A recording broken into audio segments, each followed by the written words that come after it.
I'd like to welcome everybody to the third debate, I believe it is, between those running for county commissioner positions. I'm Chip Hart. I host the Big Outdoors on Saturday morning on 700 WLW, and other than that, I'm retired. I'm a resident for 15 years of Claremont County, and as a resident, I love this county. I moved from Hamilton County to here for the open space and the slower pace of life, but that is certainly changing if we spend any time on 32 or 125. But I was asked by these gentlemen to moderate tonight, and if you haven't filled out cards or if you have questions, put them on the cards. We'll pick them up, or you can give them to me. And from there, I'd like to, let's see, do we have any other representatives, elected officials tonight? I saw Tom Brinkman. Tom, would you like to say a word or two, even though you're Hamilton County? Well, thank you very much. My name's Tom Brinkman. I'm from the 27th Ohio House District, which is Anderson Township, Mount Washington, Marymount Terrace Park. I actually got a little bit of Milford. I think there's 7 voters that are in Milford that are in Hamilton County, believe it or not. And I like them because they're always voting like 4-0 for me. So I don't know who they are. Anyway, all I can say is you guys are doing great. You know, so many of my residents who I call up and say, hey, can I put a sign in your yard? And they go, hey, Brinkman, we moved to Claremont County. You know, and that's why it's getting tougher and tougher in Hamilton County, why we're kind of a purple county now, and we need Claremont County to be strong and turning out big Republican majorities. But I just want to say one thing. What's very important, and they say this all the time, 90% of life is just showing up. And you see here who showed up. And that's very important when you think about when you're casting your vote. There's nothing more important than being out there and trying to reach out to the people and tell them where you stand. But the folks that don't show up, really, you know, that's kind of a thumb in their nose at you guys. So, and it hasn't just been tonight. It's been throughout this whole process. So I hope you'll keep that in mind, regardless of who you vote for. But remember, it's very important that candidates get out there and meet the people and tell them where they stand. And I'm looking forward to hearing that tonight. Thank you for the minute or two. Thank you, Tom Brinkman. So we want this to be civil. We don't want it to be a Democratic presidential debate.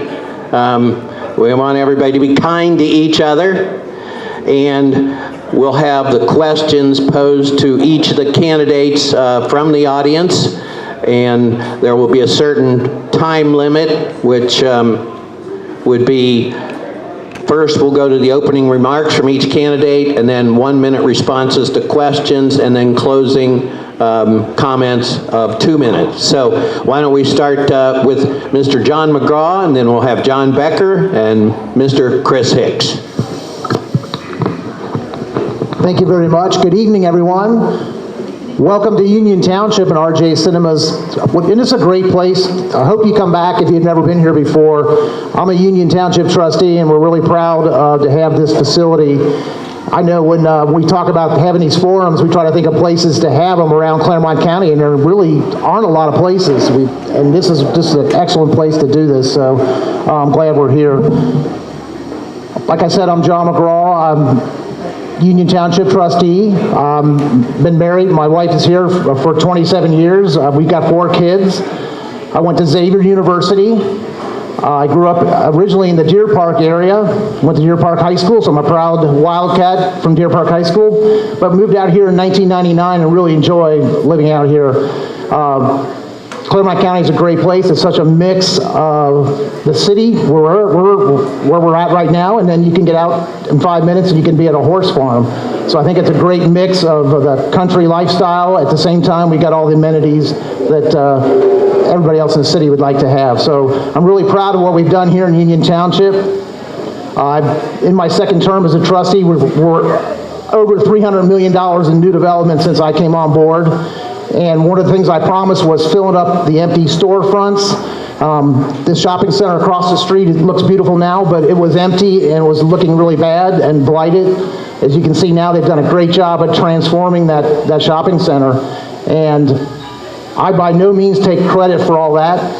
We have a great team here in Union Township. We have great residents. If we didn't have great residents, they wouldn't locate, the stores wouldn't locate here. So I'm really proud of what we've done. We've got a great police department in Union Township, a great fire department. Our police department honor guard is one of the top ones in the country. They compete in Washington, D.C. every year, and they finished third last year, so they're top notch. So I'm really proud of our departments, of all the things we've done as a township, and I want to take that to the county level. It doesn't mean I want to build a Walmart out in Felicity, but it does mean I want to bring some more prosperity to places. I was just in Owensville last night, and they got an IGA store that's blighted and closed down. It looks terrible. I want to fix things like that, so I welcome the opportunity, and I'm really glad we have these guys here tonight. I'm running against John Becker, but John Becker and I are friends, and I'm proud that he's here to answer questions and face the music, just like the rest of us. You know, part of being a good candidate is being responsive. So if you're going to be a commissioner, you got to be responsive. So if you don't show up, you can't be responsive. So thank you.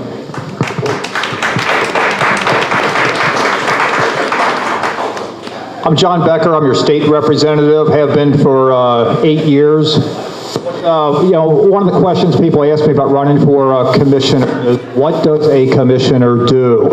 Well, actually, commissioners do a lot of things, but the most important role of a commissioner is the budgeting and planning for the county agencies and departments.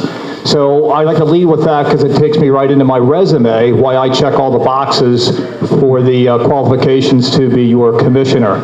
So that's because I got 30 years private sector experience.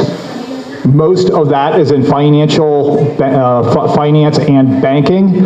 I spent 8 years working for Provident Bank in their downtown office tower. In that role, I was the guy that did all the roll-ups at the top level. My title was finance officer and AVP, assistant vice president. So I did all the reporting, analysis, planning, and for all the branches that rolled up, all of the subsidiaries that rolled up. So, being a bean counter and doing analysis, that's the kind of stuff I've always done for a living. That's the kind of stuff I'm good at. That's the kind of stuff I like to do, and it's the most important role for a commissioner. Also, I have a Xavier MBA it's a Xavier MBA with an emphasis in taxation. I'm also a certified treasury professional, and I have a school district treasurer's license. I got a number of endorsements, and which I want to kind of quickly go over. The media has been calling me one of the most conservative legislators in the General Assembly. Well, there's a reason for that, because I'm both a fiscal conservative as well as a social conservative. So I am endorsed by Cincinnati Right to Life. I am endorsed by Ohio Right to Life. I am endorsed by Family First PAC. I am endorsed by Citizens PAC? Ohio Citizens PAC. That's who it is. I also am endorsed by Buckeye Firearms with their highest A+ rating. I have an A+ rating from the NRA, and I am a life member. I'm also endorsed by Ohioans for concealed carry. So with that, I guess the last thing I wanted to say was, I show up for work and I do my job. So I got my report card from 7 years in the General Assembly where it said I had 1,840 votes. Well, I think I missed a couple, because I have a 99.8% voting record. 99.8. Nobody's perfect. But I am the candidate who is vetted, tested, and proven. Thank you very much.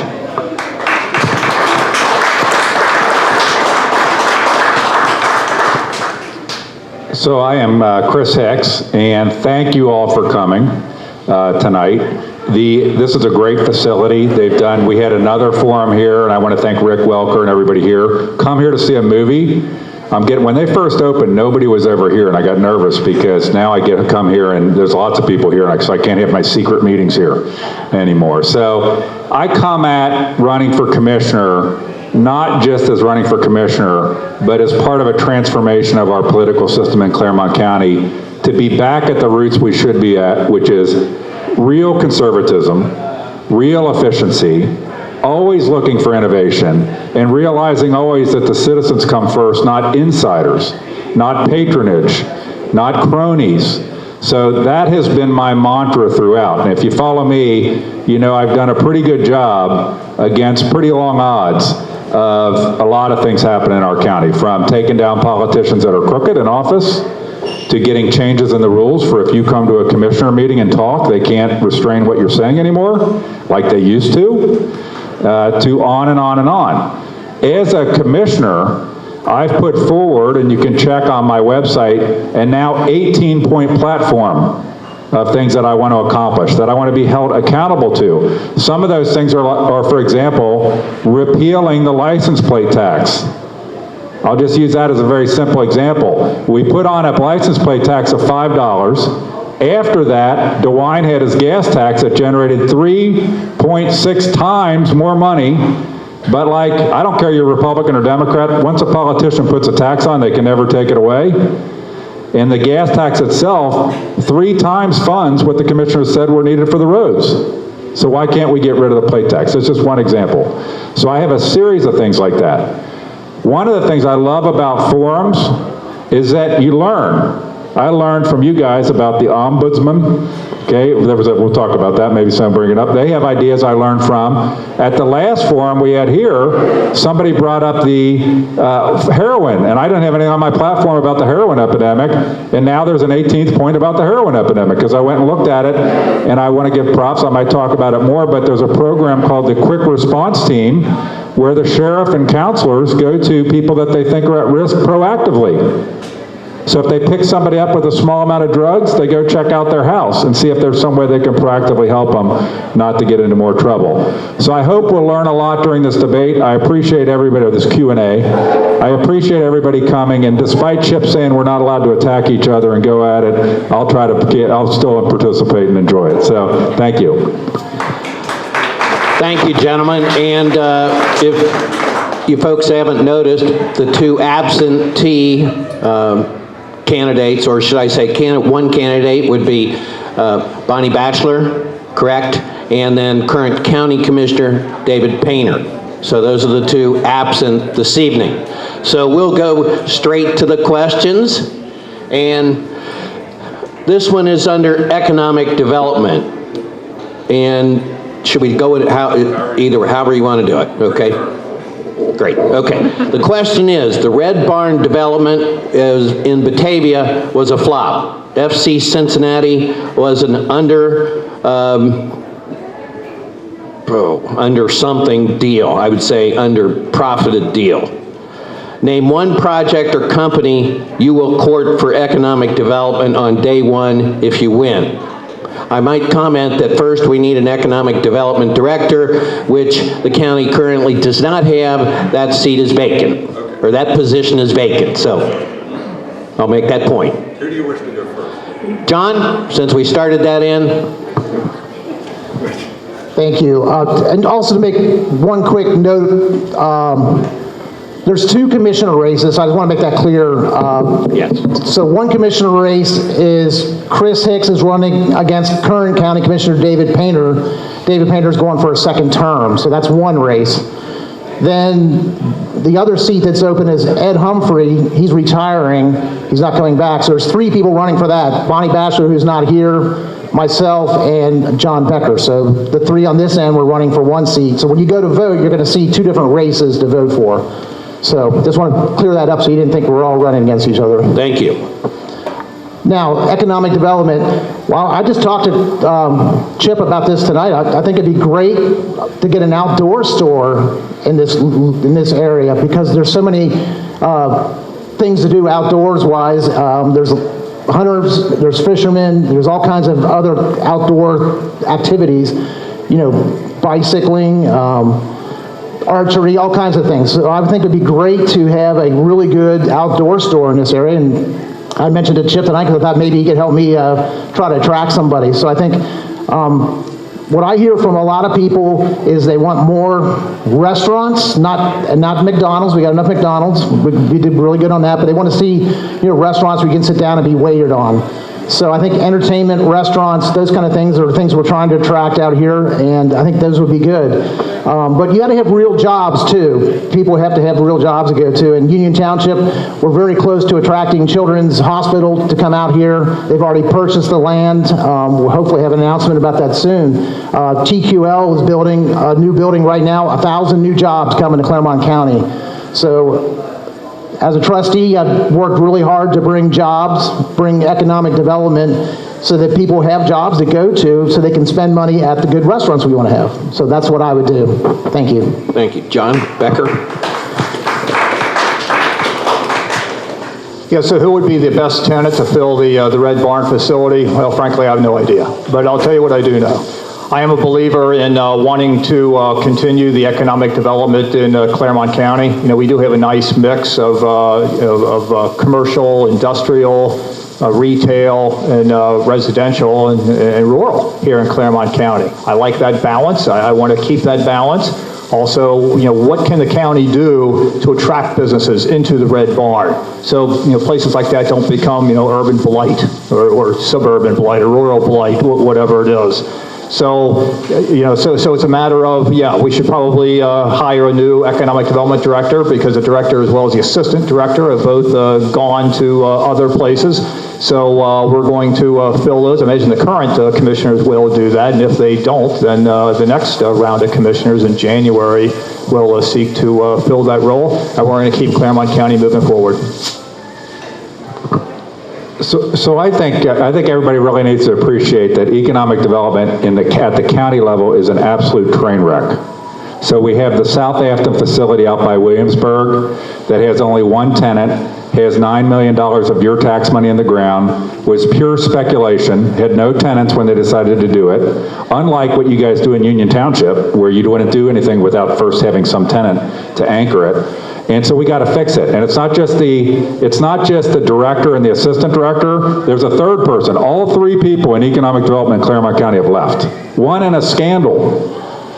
So, and it has just not worked. Union Township has really worked. Economic development in Union Township spends off, what, $4 to $6 million a year that funds services. That's what it's supposed to do. County economic development like FC Cincinnati required a tax increase and requires the citizens of Milford to pay $45,000 a year for 20 years to pay for Jeff Birding's land. We got to fix economic development. I don't think it's so much about courting an individual company. I think it's about creating the right things, the right universal incentives. Some of the key ones in there is having an environment where the employees of top earning companies want to live, which means we got to focus on high-speed internet. We got to focus on roads. We got to focus on safety. We got to focus on those kind of things. I throw medical services in there, which you guys are doing a great job here. Medical services is one of them too, which are also great jobs. I think the retail sector, John mentioned a outdoor store. Those are great, but we need white-collar jobs. And we need good distribution or factory-type jobs. My dad, when I was a kid, lived in Bethel. My mom and dad were divorced, and I'd go out there. He was an elevator installer and would go to Cincinnati to work. So blue-collar job. What's beautiful about our county is we really have the opportunity to have a western side of the county that's highly developed and has a lot of good jobs, but still a rural eastern side where people can have that lifestyle as well. So we got to reconstitute the economic development department.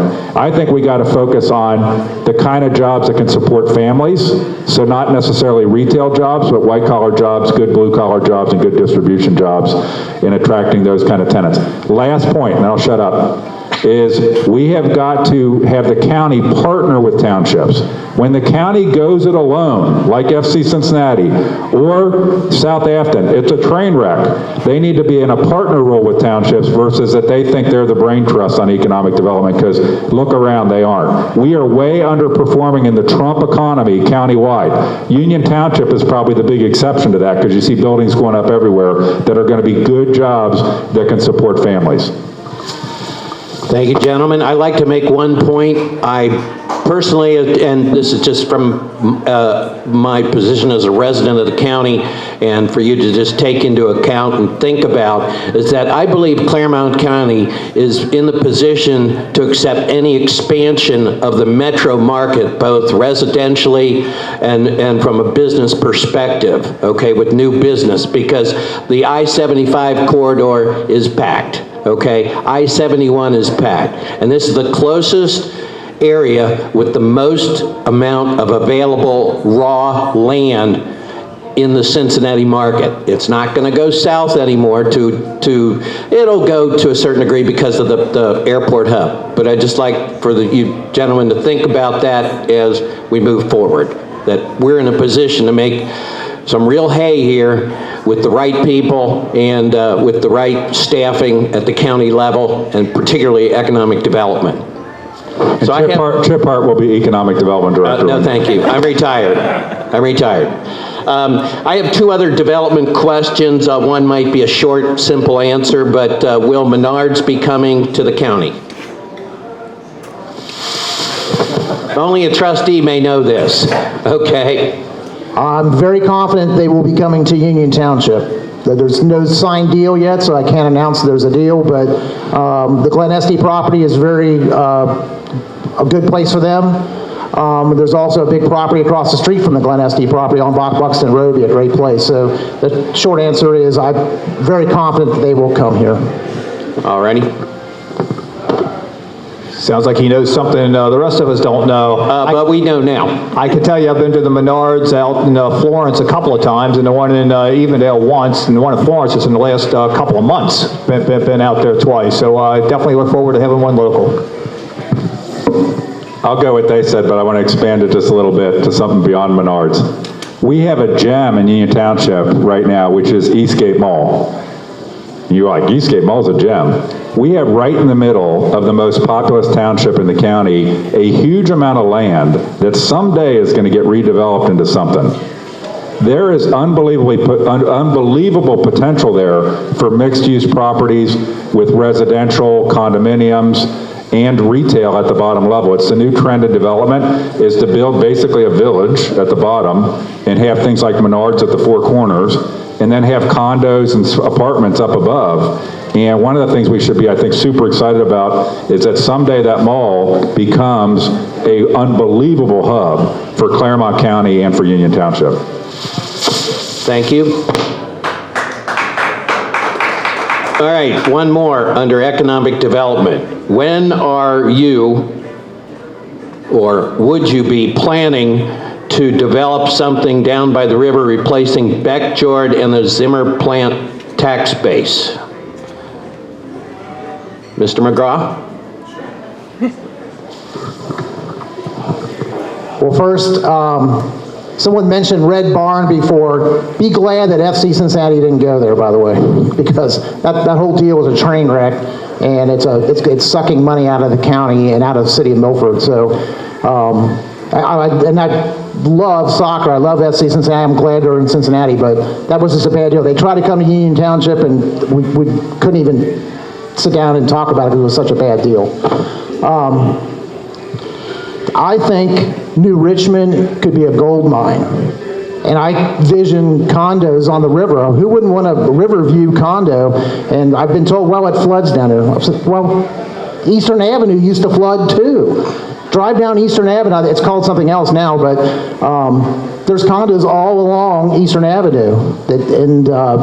So there's great potential. But unfortunately, the Batchler plant, we have these big ash pits there. And a lot of the drinking water wells are right next to the ash pits. So Claremont County draws its water from these wells that are literally, you can throw a rock from the wells over to the ash pit. And I'm very concerned about the economic or the environmental problems that could come out of that.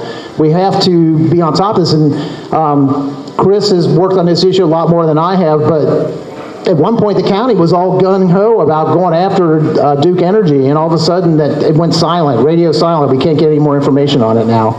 And it's one thing I'll make a big priority is figuring out these ash pits. But I want to see the Delta Queen pull up to New Richmond to a nice dock with restaurants and make it a tourist attraction. I can envision New Richmond being that, the American Queen or whatever.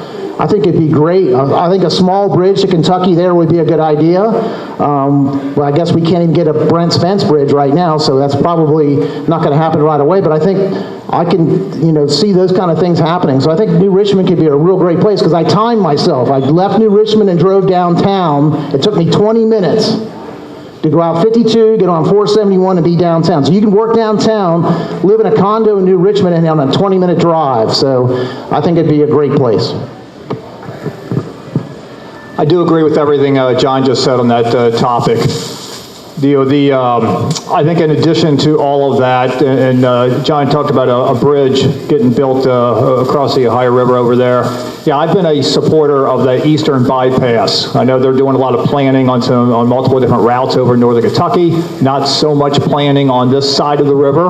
I'm hoping so for some additional planning and maybe get something like that done. So, I mean, currently there's some talk about doing some like rotaries, in New Richmond on US 52. Well, those rotaries work real well in places like, here in Eastgate in front of RJ's here, but on a major highway, I don't think so. I think the idea is you want, traffic to be able to get through there high speed, to be able to connect people instead of slow speed, so it doesn't connect people so well. So I'd say let's forget about those rotaries, let's build a bridge, let's build a highway, and let's get that economic development out in the New Richmond area.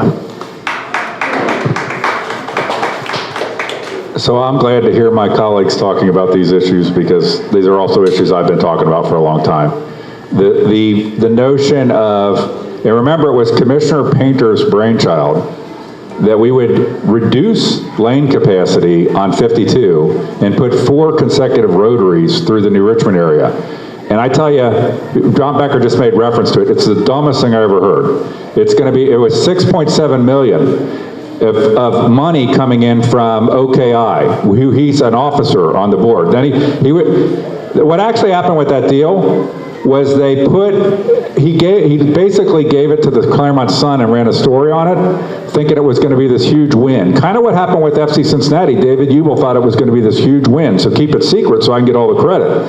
Then when it came out, it's like, this is the dumbest idea we've ever heard. And then all of a sudden Commissioner Painter said, well, I'm just one vote in OKI. Well, he's an officer in OKI. So I don't know if people are familiar with that plan, but it's idiotic.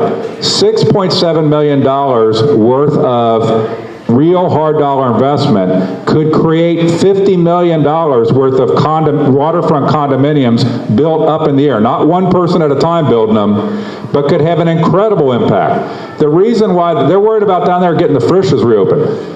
It's not going to matter. If there aren't people that live in New Richmond, there's nobody going to go to the Frisch's, and it's going to close again. So we got to focus on the development of that area as a beautiful scenic area. Now, Beckjord, and John mentioned this, Beckjord right now is nothing short of a cover-up. Okay, so I don't have people, you need to be on top of this. Duke sold it to some company called Commercial Liability Partners. The county, who was screaming it was going to be like Love Canal, suddenly went silent. There was a $750,000 contribution to a charity that coincided, that's all politically connected, and it has the makings of a disaster happening someday down there. It's got to be taken seriously. Amy Murray, the councilwoman in Cincinnati, who's now moved on, I got with her on this, and she had gotten information from Duke that it was going to take 13 to 15 years to properly remediate that site. I have it in writing. She got an email from them. Okay, and now all of a sudden we're going to do something there in the next couple of years. I drive by there all the time. I don't see the plant coming down. I see trees getting cut down, but that whole Beckjord area, the commissioner's got to be on top of protecting public safety first, and then getting the right kind of development there. Not get so excited about the development and then forget about the public safety. 60% of the water from Claremont County comes from the well fields right next to there. 60% of our water supply comes from those well fields. The other 40%, some percent comes from a well field in Milford, the rest comes from Harsha Lake at East Fork, Guess what runs into Harsha Lake? It's downstream from the Seacoast Chemical Landfill. A lot of people in Claremont County don't even know that we had one of the most hazardous chemical landfills in the country in the 80s was in Claremont County.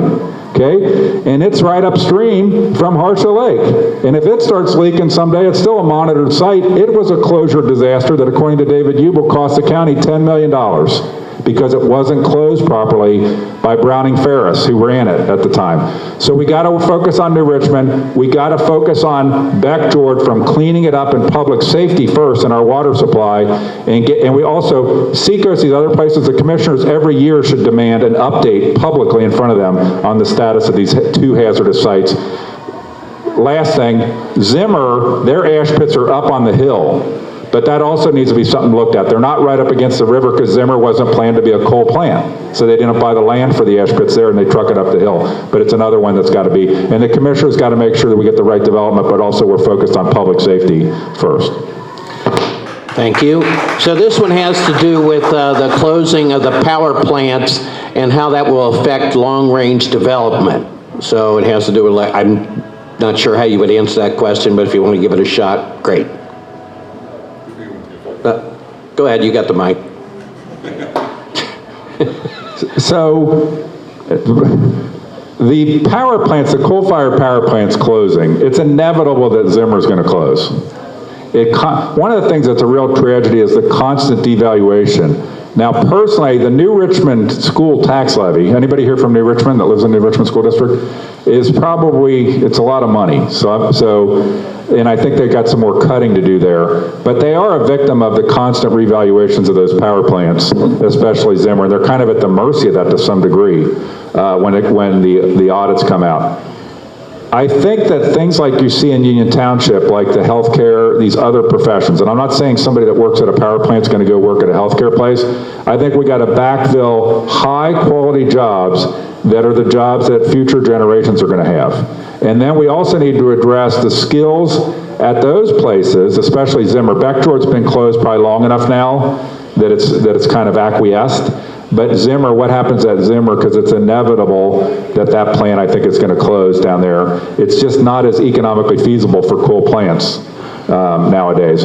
But we've got to address both the jobs for the next generation and those people that are at those places. One of the things maybe Mr. Becker could do is, when we're doing nuclear bailouts at the state level, why aren't we making sure that the river towns along the Ohio River all down, because you've got blighted areas all down that have been affected by power plant closures. So I think that's something that needs to get addressed in our legislature, that the small river communities affected by these closures, because the government has made it very difficult to run coal-fired plants, that they are addressed in these bills, not just the nuclear plants up on the Great Lakes. So with the coal plants, the Beck George was a victim of the Obama EPA.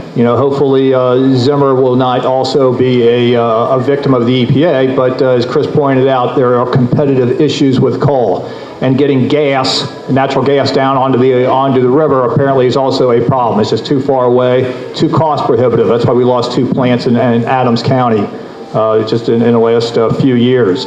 So I certainly hope Zimmer survives. I expect that it will, but due to the competitive nature of coal versus gas, and of course nuclear, it may not. But based on my recent discussions with the owners of that plant, it didn't sound to me, at least at the time, that they were in any imminent danger. But they were concerned about the competitive nature of the nuclear industry. And as Chris alluded to, or mentioned the bailout that occurred at 2 nuclear plants up north. Well, the nuclear is using, I think it was like 10-15% is the production capacity for the electricity in Ohio. And Ohio used to be an electricity exporter. We're now an importer. Well, I would like to see manufacturing returning to Ohio and exporting electricity once again. Well, to do that, we need more plants, not fewer plants. So since the economics have switched to gas, well, maybe we can build more plants where the gas is, rather than try to run gas down to the Ohio River, where obviously coal is much better because of the barge deliveries. One big issue of the power plants closing and the devaluation is that doesn't mean your taxes go down. In fact, your taxes probably went up. You wonder why. My house is really not that much more valuable, is it? But when the taxes that the power plants were paying went down, someone else has to pick up the slack in the other levies. So the levy amount, dollar amount stays the same. So residents end up picking up that tab, basically. So the taxes shift to the residential areas versus the power plants. So Duke Energy basically escaped out of town and left that Batchler plant there. My late father-in-law worked there for many years, and it was hard work. And I don't think he was ever treated the best. And, that was Cincinnati Gas and Electric and later Duke. But, these power plants, I don't think they treat employees right. I don't think they've treated the areas that they're located in right. Pierce Township, New Richmond, and now Washington Township and Ohio Townships. These areas are going to be greatly affected. So one thing that a commissioner can do, and that I've done as a trustee, is bring in other developments to help pick up that slack to pay for public services, so that you don't have to pay more taxes on your real estate bill, because everybody's taxes are high. Everybody struggles to pay their real estate bills. So by bringing in other developments, we've been able to keep public safety services at a lower cost here in Union Township, because we use TIF financing, and that we're putting that money into our safety services. So the commissioners definitely can help out the townships and the villages and work as a unit to try to offset those lost tax dollars that used to come from those power plants. But still, the environmental impact is going to last for a long time, just judging by the general age of the audience, most of us will be gone and those problems will still exist. And I hate to leave that to our kids. My son is here tonight. He's very young. He's going to grow up in a county that's going to have that burden for a long time. So the county commissioners have to get out in front and be the spokespeople to say enough is enough with these power plants and the way they treated us. Thank you. This one's on the environment, and it is, does every new building require clear cutting all the trees on that property? And is there a way to accomplish a project without doing so? That sounds like a zoning type of question, if you will. So I'll go first, I guess. I think the first thing you do is try to redevelop areas where there was development at one time. So in Union Township, we've had areas where there were blighted properties or buildings, and we found developers who would come in and clear the land off of those old buildings and build a new project.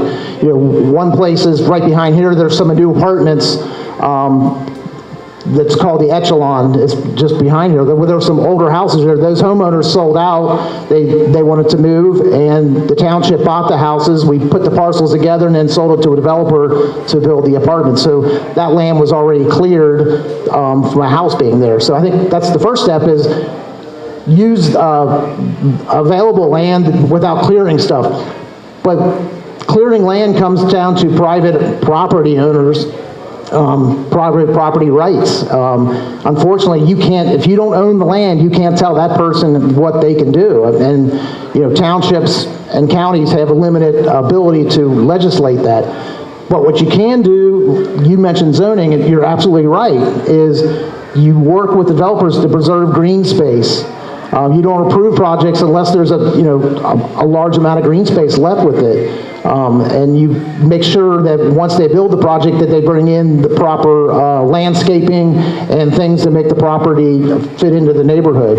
So it's a difficult balance, but property owners have rights, and they can sue your local government. And we've faced that in Union Township, and other places in the county have faced that too. So it's a balancing act to try to get them to do the project the way you want them to do it, without them litigating it and taking you to court. So I understand. I want to keep as many trees too. I love trees.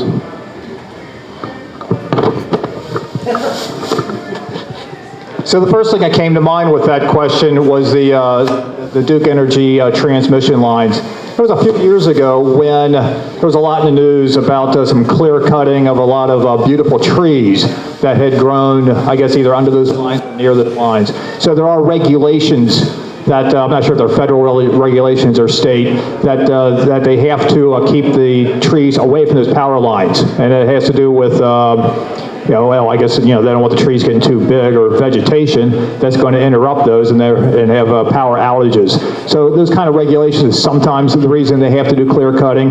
Other times with construction, depending on what kind of subdivision that's getting built, it's just a lot cheaper for the developer to clear cut. But something developers are aware of, most people like trees. So they try to maintain as many as they can. Of course, they plant new landscape afterwards. I can tell you personally, when my wife and I were looking for property now 30 years ago, we built a house out in the woods. It was all woods. And, I was very adamant about don't cut down any trees. I mean, the absolute minimum. I need 10 feet for a driveway. I need, X number of feet for a foundation. Keep all the rest of the trees. Well, that really wasn't the smartest idea because a lot of those trees died. Then it cost me a lot of money to get rid of them. So, lesson learned. I'm going to echo the pro-tree agenda. I think when it comes to development, there's township and village level issues that have to do with zoning and so forth and what they control. Then there's county level issues. And I think at the county level, there should be, and I can't say that I've investigated enough to have concrete answers, but the right kind of incentives for people coming into our county to have the right kind of green spaces. One of the things I know that happens in Union Township is when they do developments, like my development where I live, which is right on the county line, it's all just cut out houses. Everything's a lot other than the roads. Now, when they do new housing developments, even the builders know they want to have green space areas and park areas within there because that's what the market's demanding. So there might be the need for some role of the county. It could be as simple as recognition of green projects. That's one of the things that happens now is green projects that are preserving trees and using a little bit the bully pulpit, which I don't think any of our commissioners do today, to create some incentives that aren't necessarily new statutes, because counties don't make laws, okay? But they're not new statutes, but just we want to recognize those developers that have added to the aesthetic quality of our county and have done the right thing by the environment in our county. Right now, I don't think we have much of any of that goes on in Claremont County, and I think that alone could help because the market forces and the right government incentives and pressure could, I think, create environments where people would be more respectful. But I think the trend is towards more careful use of those resources by even developers than it's been in the past. Thank you. Next question is, what is your vision for road infrastructure improvements to support business growth? John McGraw. This is something that definitely county commissioners have an impact on. Definitely something that local leaders have an impact on, I say as a trustee, but also state leaders, state reps, because these projects usually need state money, they usually need federal money, and the first thing you have to do is get everybody together because they score these projects. So if the township signed on and gives money towards it, and the county puts money towards the project, and the state puts money towards it, the federal government looks at that and says, okay, you've got seed money, we'll match that or we'll fund your project because you guys have it together here. So you absolutely need coordination of local government, county government, and state government to pull these things off. One of them is track funding we just got recently for the Buxton interchange. That interchange has been approved for a long time, but the funding's not there, so that's why nothing's started yet. So we got this track funding outside of the normal funding model of transportation to help push that project forward. So you're going to start seeing activity up at Buxton. That's why Tire Discounters is going to move down here to Eastgate, because they're right in the path of the new interchange. But that's how it has to work. The more points you can score by putting local governments together, that means Union Township and Miami Township need to work together to get the bridge in Loveland fixed. I think the traffic backs up there every single day. That's one of the worst traffic places in Cincinnati is 275, heading westbound in the morning and eastbound at night. If Anderson Township, Union Township, Miami Township, we all get together, we have a lot more power. You put Hamilton County, Claremont County together, you can score points. So that's the cooperation you need to do and need to have. So local governments, it's very important for your leaders to work together. Yeah, I'm a strong believer in infrastructure projects. You know, I don't like to spend your money, but sometimes I do, and usually that's on infrastructure, because I think that's important. I'm a believer in highways and bridges. Everybody hates sitting in traffic. I hate sitting in traffic. We need to keep it moving, and when developers are looking at where to develop, they want to know, can the employees get to whatever they're planning to build? And if everybody's sitting in traffic and a bottleneck in Eastgate, that's not a good sign. So I got together kind of a posse of fellow legislators from the area, and we went up to Lebanon to the District 8 ODOT headquarters to talk about expanding the bridges on I-275 as you're crossing from Claremont County into Hamilton County. That turned out to be a good meeting, and something that they want to do that's not going to cost as much money as expanding the highway, but at least it will help, and that's doing something called hard shoulder running. So what that is they open the shoulders, both the right and left side of the highway, to travel either continuously or during certain times of the day. So obviously that would be mornings and evenings. Now, that particular bridge, there's actually 4 bridges that cross both a river and a highway. And those bridges cannot be expanded. But what they can do is add an additional 2 bridges down the middle, and then an extra couple of lanes. So that's obviously what I would like for them to do, but that obviously also costs a lot of money. So maybe someday that will happen. So also, like with all the improvement projects we've done in the Eastgate area and along 32, of course, that's been something I've been hammering on, and a lot of people have been hammering on that. There's a meeting that occurs monthly. It's called it's a CCTID. That's the Claremont County Transportation Improvement District. I've been attending those meetings for years, even before I was a state representative. Well, after becoming a state representative, then I actually got a position called it's a non-voting member position, and so that just means I kind of sit up in the front of the room, and when the meeting is wrapping up and they'll open it up to questions, I'll either ask a question, make a comment, or complain about something. I also sit there. I'll read constituent email. I've done that before. I get an email or something from a constituent and say, hey, my constituent said, da da da da. How should I respond? So I do that kind of stuff too. So yeah, I'm definitely interested in those kind of infrastructure projects, highways, because we need to keep Claremont County moving. I think in Claremont County, we need to focus intently on making sure our east-west corridors are trying to get more ahead of the curve. So 28, 50, 52, 125, and 32. They're all vital, and they're key because we have issues going north. We have issues with 275, but we have great freeway access for business development if they can get the products or whatever they're doing across those east-west corridors. And we're making some progress with what John talked about in the track funding and so forth. But I feel like over the years it's kind of a blessing and a curse. It's a blessing because we got a lot of opportunity now because of it, but it's a curse because we've been a little bit behind the curve compared to other counties on getting the right investment in our key infrastructure routes.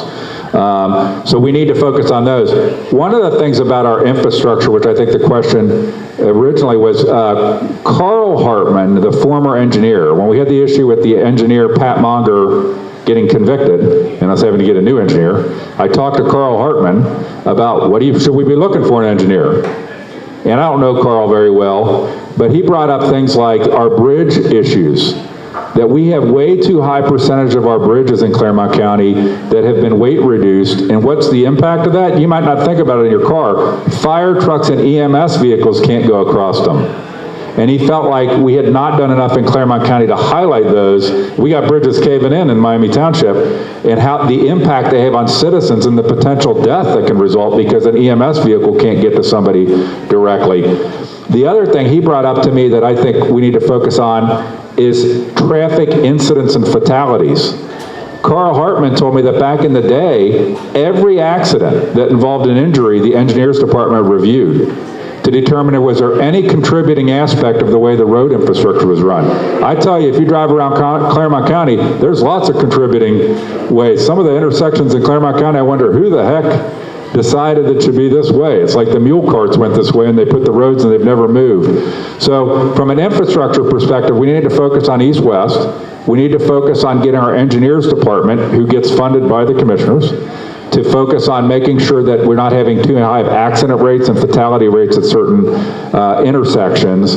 And we need to look at our bridges. We need to more comprehensively, I'm sure these gentlemen agree, when we get in, well, I got in there, I'd be like, I want the engineer to come and go through all of our bridges so we know the status of our bridges, because people don't think about how important that is and how many bridges there are in our county.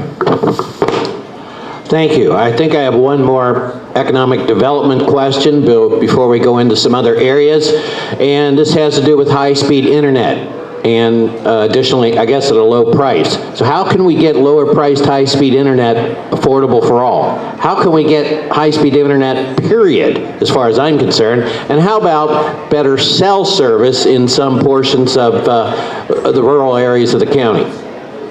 I threw that one in just for good measure. So, John McGraw? First of all, I wholeheartedly agree with this question. It's a great question because this is 2020, right? And we don't have internet everywhere in Claremont County yet. I mean, how do you expect your kids to get ahead in school? You know, how can you get good jobs if you can't get, if you have to drive from Felicity to the Panera Bread to get internet? Those are things that are going to have to be worked on. Now, commissioners alone don't go out and install internet, so that's not going to happen. But we got this 5G network starting to ramp up around the country. That's going to be a real key thing. And you mentioned cell towers. The commissioners definitely can be, Chris keeps mentioning the bully pulpit. You have to get up and bring those things to our county and make it clear that we need those here in our county. Right now, there's no emphasis on it. So if you're not bringing it up, not talking about it, no one knows you have the problem. But I used to work, at one time I worked for DirecTV, and we did satellite internet, so I'm a little bit familiar with installing satellite internet and making that work. But it's definitely something that people have to have in this world. And more people are actually using less computers and going right down to their phone level to do these things. So I think getting the cell towers is critical, especially with the new high speed, the 5G network is going to be like monumentally different than what we have now. So when we start seeing that on your phone, make sure next time you buy a phone, make sure it's capable of doing those things, because as it rolls out, it's going to make a big difference. So I think that's one way to get the problem solved, but you first have to talk about it. So would I like to see high-speed internet service in every square inch of Claremont County? Of course I would. Yes, I would love to. So this is kind of one of those questions where, okay, well, how do you do that? And how does government get involved in this? Because obviously, if it were profitable for the private sector, they would be doing it. And maybe at some point it will be profitable for the private sector to cover every square inch of Claremont County, and eventually it will be doing it. Hopefully that'll be the case. So I think about, so how did every house in America get an electric line sent to it? How did every house in America get a telephone line sent to it? Well, it's a heavy hand of the federal government. Well, maybe it'll take something like that to get high-speed internet service to every square inch of Claremont County. So we can have that debate. Do we want big government and regulations and forcing the issue? Well, maybe that is the right thing to do. Because, I haven't heard anybody arguing that, I think it was called the Rural Electrification Act or something similar for telephone service, and that was a really bad idea. Wish government hadn't done that. I've never heard that. So maybe something similar does need to be done at the government level to kind of force the issue. But unless or until that occurs, what can the commissioners do? Well, since I am a supporter in having the high-speed internet service everywhere we can, when there's opportunities for the commissioners to encourage private development of that sort of thing, I would be on board with it. So since John mentioned the Rural Electrification Act, so I've been almost everywhere in the world. So I've done consulting work in over 50 countries. And there is nothing we should be more proud of as Americans than the Rural Electrification Act. You go to like Moscow, Russia, you go 20 miles out of town and there's not electric. Okay? So there are places for that. But as a county commissioner, we're not going to lobby probably the federal government and get them to, we have an internet something act or whatever. But there's, other than the bully pulpit, practical things are easements. The government has access to easements. The government has access to creating the right incentives for developers that want to use those easements for certain things, like running fiber and things like that. So I think that one of the things that the commissioners would need to do, and unfortunately we all three can't be commissioners because they're in a race, only one of them can be a commissioner, but hopefully one of them is a commissioner, is that the county should get somebody that's helping the county to figure out what are the right incentive models and plans. My bet right now is the county or government agencies in the county that might not be direct county are probably the largest purchaser of internet services in the county. So they could have an effect on it. I don't know if people know this, but in Butler County, they got a trunk line going through Butler County for the internet that was a genius. It landed some people in jail ultimately, but they have unbelievable internet in Butler County. We're way behind the curve on it, and I think the commissioners can't solve it, but it's one of my platform points. We got to realize people are not going to move to live in places they can't get internet. And so part of it has to be with a plan for how do we expect the housing to expand out from the west to the east in a more systematic way, so these developers know there's going to be certain densities in certain places within so many years. But right now, I don't think we have much of any plan.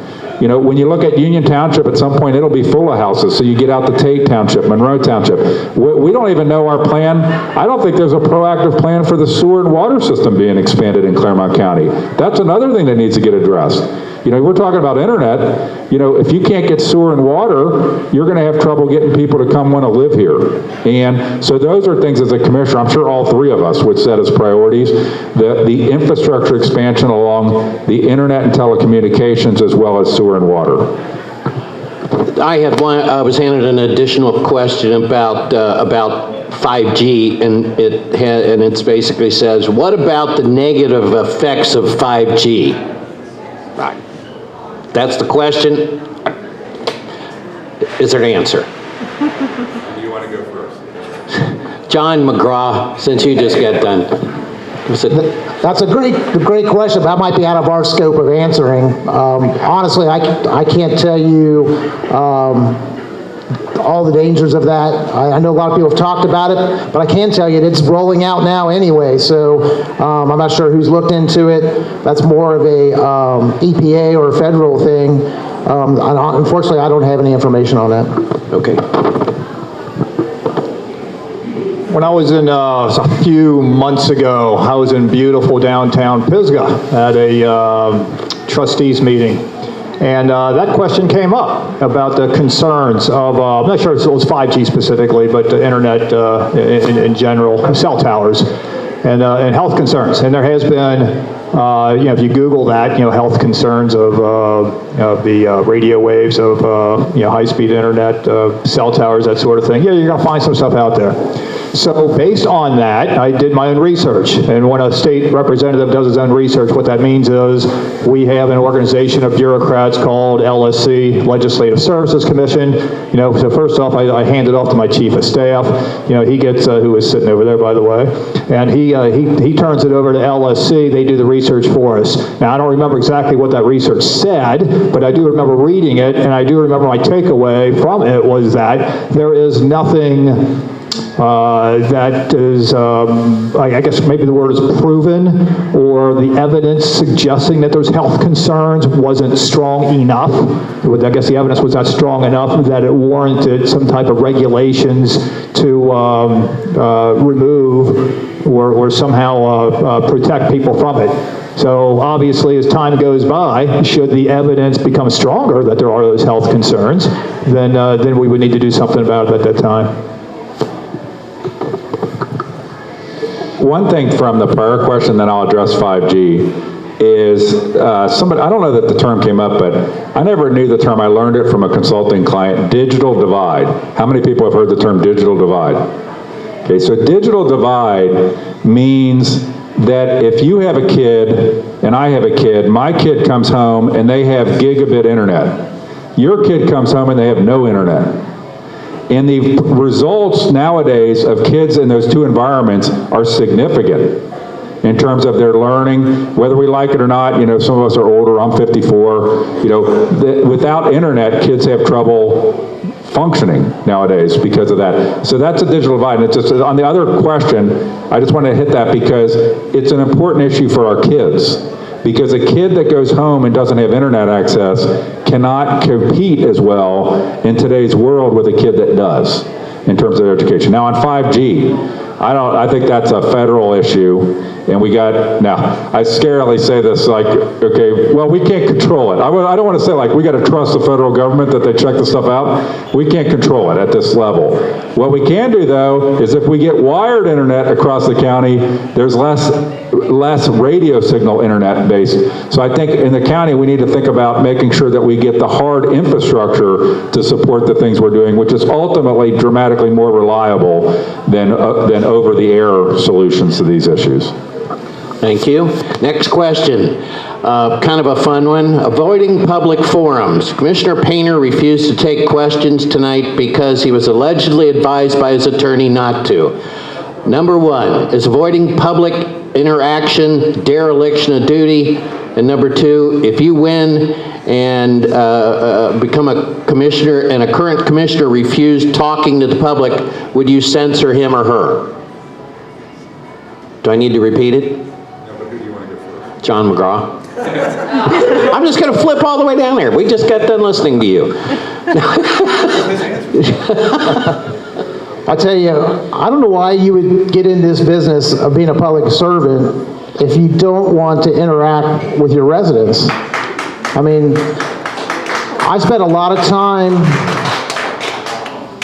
you know, someone calls and said they got a problem, I don't make them email me. I go over to their house and knock on their door and we talk about it. I think being a good public servant, you want to have that open, responsive nature. In Union Township, all our meetings are recorded. You can watch them on Facebook. You can watch them on the internet. Our meetings are open. We've never censored anybody in our meeting and said you can't talk. We open the floor up for residents to speak. So I think it's important to give everybody their opportunity to speak. And sometimes people don't want to come to a meeting, I get that. But they would like a phone call, or they would like you to, sit down and have a cup of coffee with them. So I think that's really important. And I can't speak for Mr. Painter, he's not here, but he could have easily said, I'm not going to answer anything about that particular topic. But he could have talked about internet tonight, he could have talked about New Richmond tonight, he could have talked about all these other things that weren't under this current situation he's in. So not being here, I think, speaks volumes. And I don't know why you would get into this job if you don't want to be personable and speak to people. I mean, that doesn't make any sense to me. I'll leave it up to David Painter to defend himself, but what I will tell you is how I handle these things. Well, first off, I will take any meeting with anybody on any topic. When, regardless of what it is. I mean, not all of my colleagues do that. They'll say, well, I don't want to meet with those people, I don't want to meet with these people, whatever, because they're on the other side. I say, bring them in. I will meet with anybody, and I've had some very interesting meetings, and a lot of things I learned from those interesting meetings. Now, do we still have our disagreements? Well, of course we do, but we also find common ground, and I find that to be very helpful. So, when constituents call, they want to meet with they want to meet on topic, we meet, or sometimes we just talk on the over the phone. Sometimes there's an issue, with their property. It's not a state issue, maybe it's a county issue. Maybe it's a township issue. I meet with them anyway. If it's a township issue, I call John McGraw. John McGraw meets me at their house, and he takes the ball and runs with it. So that works out. That way everybody's happy. I think I agree with, I don't know why you would get into this business or try to get into it as I am without wanting to be in things like this. One of the things is you learn a lot by what questions people put forward. What's important to people. You learn a lot by listening to other people. It's funny, I think all of us are answering the questions more crisply than we did the first time, right? Because it makes you sharper when you do it. But here's what's happening in Claremont County. How many people got these in their mail? Okay? The Claremont County system that I hope to change is based on you don't interact with these people. No. There are actually 16 people, the executive committee of the party, And there's the central committee that does what the executive committee basically tells them. And you're just supposed to trust that the names on this card is who you should vote for. And they get protected from events like this. David Painter refers to, he cannot come to this event because his attorney advised him not to. Who is his attorney? Aaron Moss, the vice chair of the Central Committee of the Republican Party. Now, Bonnie Batchler, Painter's a sitting commissioner. Bonnie Batchler, where is she? Here's the deal. They're both the endorsed candidates. This card says you're supposed to vote for them. They don't have to answer questions. We had a Union Township Republican candidate forum here, and the woman on our committee in Union Township that was responsible for inviting candidates asked Painter, and his answer to her was, and she can be quoted on it, "Why would I need to participate in a forum? I am endorsed by the party." It is absurd, and it is a culture that is ending. It's already happening, because you already see in this race, you have vibrant choice of candidates that is happening. That is good. Competition is good. Hopefully everybody in here, we're supposed to be Republicans. We're supposed to believe in competition. When we have competition, it makes us want to do our personal best. When we don't have competition, we never achieve our personal best. It's as simple as it is. And I tell you what, I'd say these guys here, I'm not running against them. I tell you what, the three of us, I think, we're blowing it away compared to what either Bonnie Batchler or Painter would offer as answers. And that's the reason they're not here. They don't have the ability to answer the questions in the manner that I think these two gentlemen and I have the ability to answer them. And by being in these things is what makes you better, makes you stronger. And it is, I think all of us as Americans should be disappointed, and as Republicans should be disappointed when we talk about the Lincoln-Douglas debates being one of the foundation points of our political movement that is Republicanism.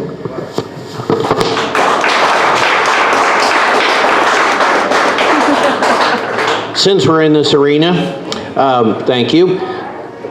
The topic is, how did we get to corruption? And I'm going to assume this means in the county.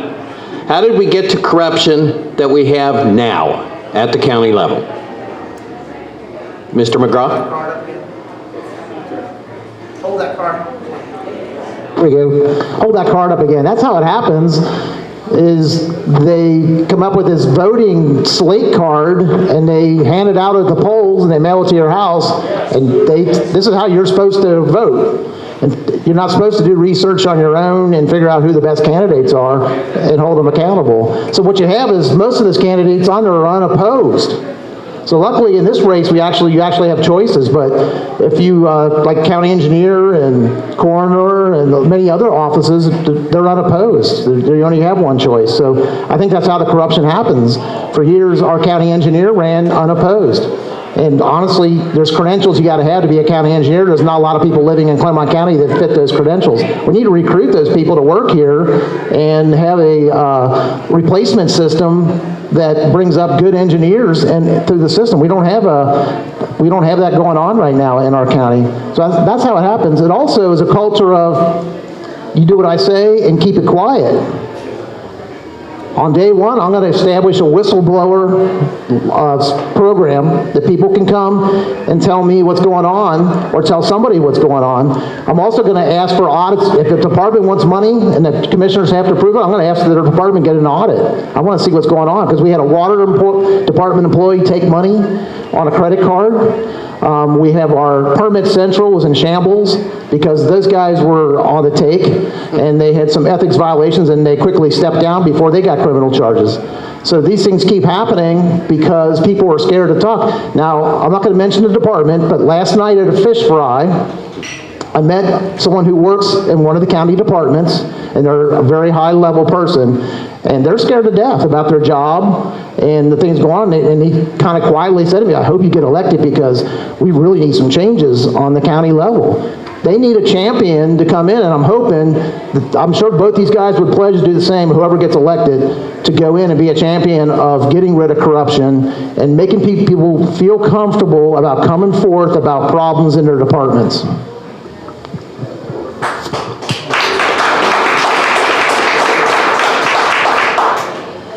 one of the platforms I've been running on is ethics, integrity, and anti-corruption. The three of us, we could talk all night about the corruption in Claremont County. Unfortunately, there was a long and storied history of it.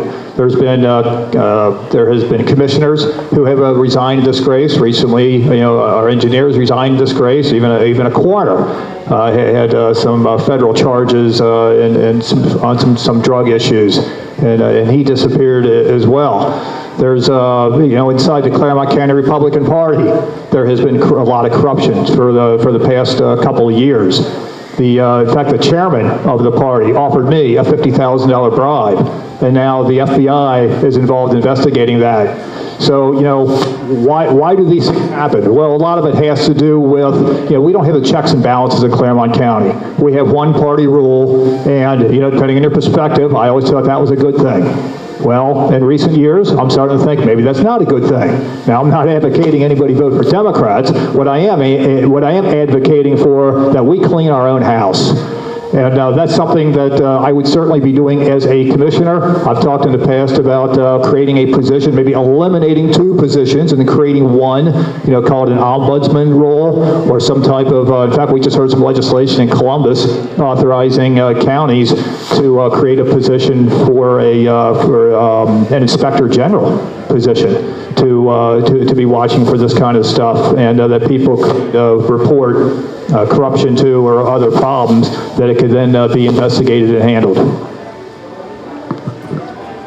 So in late 2016, this man right here recruited me to join the Republican Central Committee, which was an organization I already knew had issues. And we were at my house, okay? And he said if anybody knows, at the Secret Pub, okay? And he said to me, you only have to come to, you don't have to do hardly anything. You just go to meetings, you hand out cards at the polls, don't have to do anything. And I said, John, that's not the way I'm wired, okay? I don't do many things, but the things I do, I go all in, okay? And he said, at the time, I don't remember this, he said, like, good, the party needs somebody to mix it up a little bit. And there ain't nobody that's mixed it up more than me, okay? So I have, if you look at the things that we know that have been exposed, that some of these gentlemen have talked about, me. Okay? Because I don't believe, there's a woman I can remember in the party, you'll know who I'm talking about, that said, Chris, you're only hurting the party by exposing this stuff. My answer is, no, the party is hurting itself. I'm just letting the faithful know. I think covering stuff up is one of the cardinal sins of our government. Okay, and it's a buddy system where they look the other way, they tolerate it, and they protect each other. And I totally believe I always say, in any situation, there's people that are going to always wear black cowboy hats. If you know the old Western movies, they're always going to be the bad guys. There's people that are going to wear white cowboy hats, and they're always going to be the good guys. Most people are in the middle, in the crossfire. We need to have a culture in our county that allows, that makes people want to do the right thing, lets them know that the system is based on merit, not patronage and cronyism, and sets the highest possible standard. Unlike John Becker, who just advocated for Democrats, no, that's a joke, okay, I think we're blessed to have one party control in Claremont County. What we need to do is hold ourselves to the highest standard, not set a low bar. When somebody does something wrong in our party, we need to make sure that's dealt with, and that the citizens know we're not going to tolerate it. David Ubel, let's talk a second about David Ubel. David Ubel is still on the executive committee of the party. He's still endorsed by the party. What is going to happen? This county will flip if we keep showing the voters that we tolerate and actually are good with corruption in office. It's got to change. I'm sure that I am glad, I feel like I have a webpage where it has 14 news articles about corruption in Claremont County in the last year and a half or so. 14 articles in the Cincinnati media, and who I think in some of the competitive races. I am glad it has come to light, because I grew up in Hamilton County and saw, but I know there's demographic changes in Hamilton County that makes it harder for Republicans to win. But if you're old enough, you remember the Friends of Joe DeCourcy scandal in Hamilton County, and that what happened was Joe DeCourcy was a blatantly crooked auditor, and the Republican Party stood with him. Dusty Rhodes was created. Dusty Rhodes is a Republican. He became a Democrat and ran as a Democrat. We got to get ahead of the curve in Claremont County, and I think that actually we have a great opportunity for transformational change in the next couple of years that's not only going to move our county forward, but also going to cement conservatism and Republican leadership in our county. We cannot let young people down. We cannot let them see that the Republican Party is corrupt. We need to show them how it should be done, and we also need to be engaging them. Thank you. You know who loves corruption? Willie Cunningham. Okay? Yes, he loves it. All right, this is kind of on the corruption thing, so I don't know if there's an answer for it, for the question, but which is worse, dark money or the Claremont GOP? Okay, so that's probably a joke, right? John McCraw, I didn't come up with that one, by the Well, way. first I'll speak for myself. I believe in running a clean campaign. I probably have the lowest budget campaign of anybody in this county, in the county history. That's because I'm running a clean campaign. I'm talking about myself. I talk about what I'm going to do. I don't believe in these. Someone sent out an anonymous letter about me. They took the time to mail 20 pages to everybody on the committee. And they try to make Union Township and Chris Hicks and even John Becker were listed in there as being the bad guys. And that kind of stuff is just nonsense. And I'm not happy with these mailers going out. They tried to do it in the last state rep race. They did it in our local township race. We had, what's happening is some of the politicians are hiring these consultants to run their campaigns for them, and they believe that dirty politics works. I don't need this job that bad. I want to go home and sleep at night. And when I have dinner with my kids and my wife, I want to look across the table and feel good about myself. I don't want to go home and be embarrassed in front of my family. I mean, if I don't win this election because I didn't do dirty politics, that's okay with me. I got other things to do. I'll move on with my life. It's not that important. I think it's important, though, is to have integrity, to do your best to do the right thing. And sometimes if you don't do the right thing, you make a mistake. But when you make a mistake, you own it, and then you move on, and you work with the people, and you apologize that you made a mistake. But mailing out these constant mailers, I hope everybody's just throwing them in the trash. I don't know how, all these cards coming in the mail, how many people, just raise your hand, do you read all these cards that come to your house, or are they going into the trash can? I have a stack in this line of insults of people. It's just embarrassing. Yes. So hopefully we can have a better day. I have more respect for my opponents to do stuff like that, and hopefully these kind of things go away. But the people also complaining about this dark money, they have like these PACs behind them too, so it's like going both ways. So I don't think it's a good situation. I want to tell you my dark money story. So this was 2 years ago. I was running in my last primary for state representative, and everything was going very well. Then all of a sudden, out of the clear blue sky, and at the time I had absolutely no idea where it was coming from or why, was this hit piece against my opponent. And it really shocked me, and it shocked a lot of people. And I'm having people, calling me, send me email, bad move, Becker, bad move. Why are you doing this? And I'm stunned. It's like, I didn't do anything. I don't know anything about it. And I didn't know what to do about it. And I didn't even know who these people were. And so, I see this paid for disclaimer, and I'm doing a Google search. I don't know who they are. I don't know where they came from. I knew nothing about it. So somebody told me it's one of those super PACs. And I had heard of a super PAC. I didn't even know what a super PAC was. So it's a federal PAC where they can keep everything secret, and they have to be separate from the campaigns and the candidates. So since it was a super PAC, that would explain why I didn't know anything about it. Okay, so then what do I do about it? So I'm on the phone, with our legal counsel in Columbus, the Ohio House Legal Counsel. I'm telling them what's going on. I said, I don't know what to do about it. And they're saying, well, you got to be cautious. I said, I want to get on Facebook. I want to do something. I want to tell these people to stop. And she said, you can't do that. You can't tell them to stop because that could be argued that you're coordinating with the campaign. I said, coordinating, telling them to stop? She said, yes, you can't do that. So, well, what can I do? And she says, well, you can do a full repudiation and say you hate this kind of stuff and maybe you want them to stop. So I did. I put something together. I sent that to her for her approval. She said, yeah, that doesn't cross any legal lines. Go ahead and run with it. So I went on Facebook with a full repudiation of the super PAC that was involved in this race. And not only that, I was on the phone, and while I was making phone calls to our legal counsel, I had 4 suspects in mind, all of which in Columbus. Again, I didn't know who did it, but I had 4 suspects in mind. I called all of them, and I wasn't a real happy customer. And I, each one's like pointing the fingers at each other. It's not us, deny, deny, deny. And again, I didn't know who did it, and frankly, I really didn't care. I just wanted it stopped. And it did stop. Well, that one piece went out, and then that was the end of it. So who's worse, the dark money PAC or the Claremont GOP? Claremont GOP.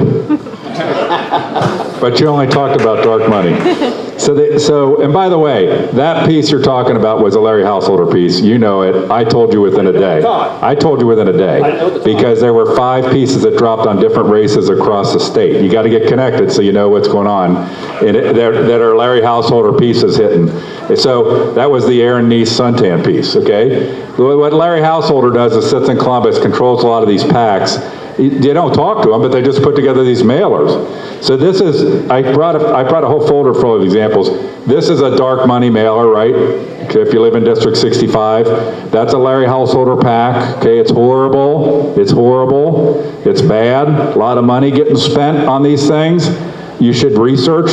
Now, the one thing, there is one good aspect to this, not good, is that it raises people's awareness and makes people realize you should pay attention. Now we're all paying a lot more attention to these races, so this might hopefully backfire on the people that are involved with it because it makes us think about it. But I'm glad that John Becker said at the end, what's worse? Okay? And he said Claremont GOP. These people are carpetbaggers. They're interested in 2 races, District 65 and District 66. And it's pathetic, but when people give money to these Republican-aligned PACs, and they can't, instead of using the money to fight Democrats or get Supreme Court justice elected, they use it to control red districts to get the people they want, because it's a higher probability bet than trying to take out a Democrat. It's a complete waste of money, and we should be ticked off about it, both that it's happening here and the waste of money that happens of donor money that is supposed to be aligned to conservative things, okay? Now, but I do want to hit Claremont GOP, and I'll put this card, okay? This is worse. Why? This system that doesn't involve having to spend a lot of money is used to try to control every position in our county. Every position, every election. And it gives us a string of subpar candidates because they don't come out and do things like this.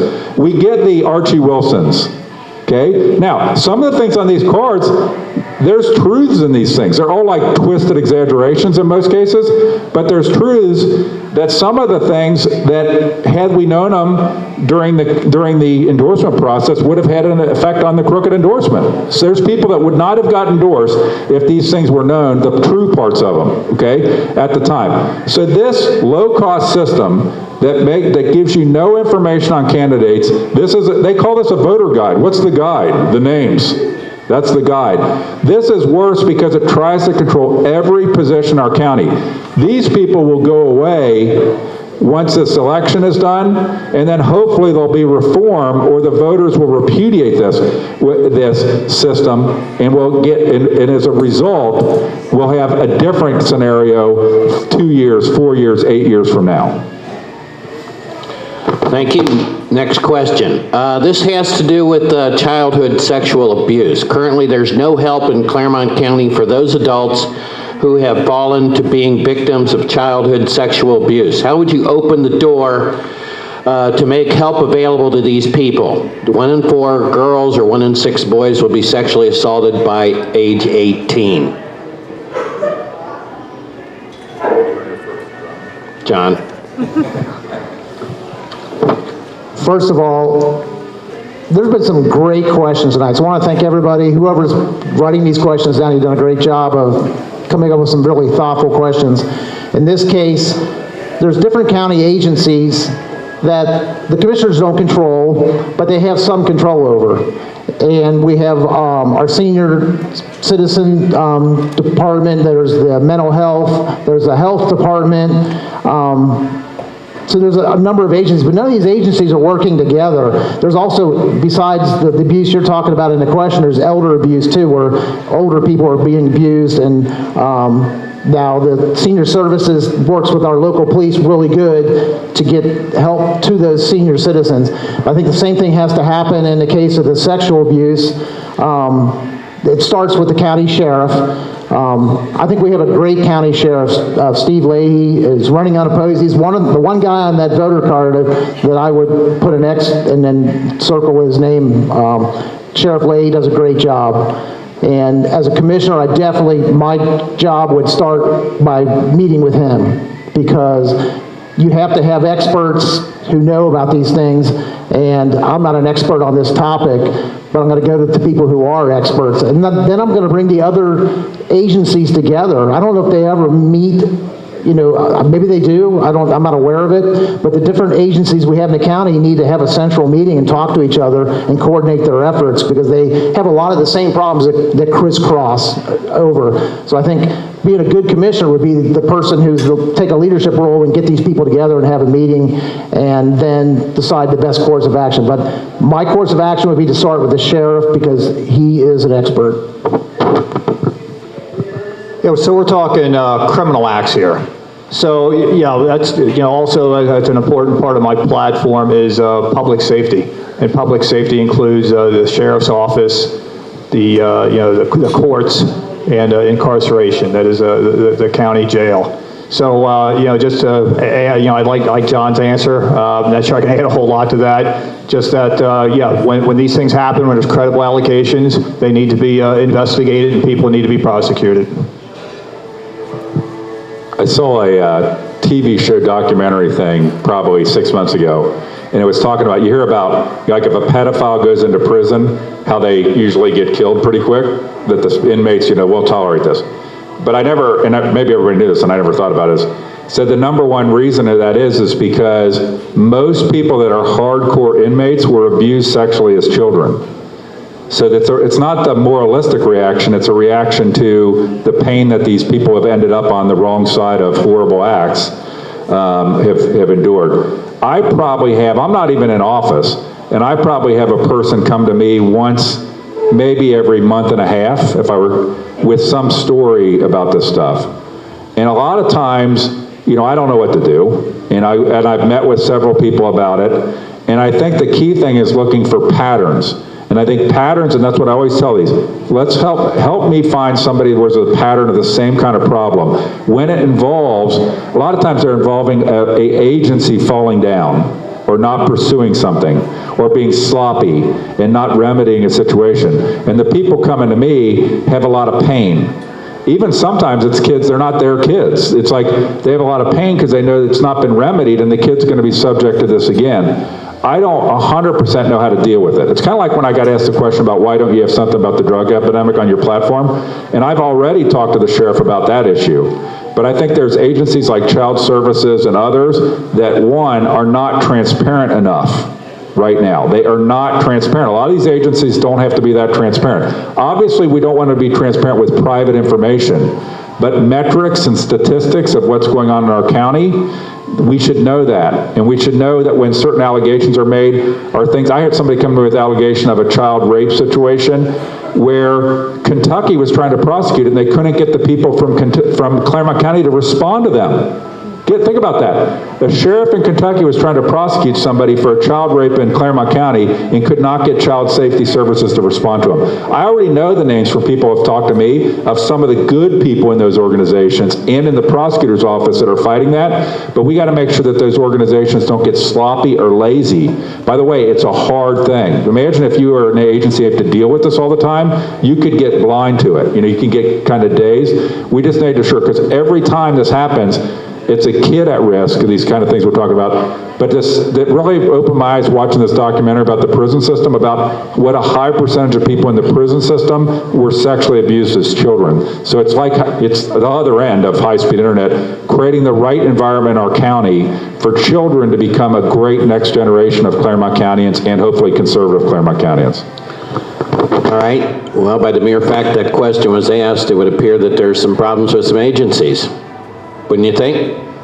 So, next question would be internet pornography and sex trafficking. What are your ideas how to fight internet pornography and stop the early exposure to your children?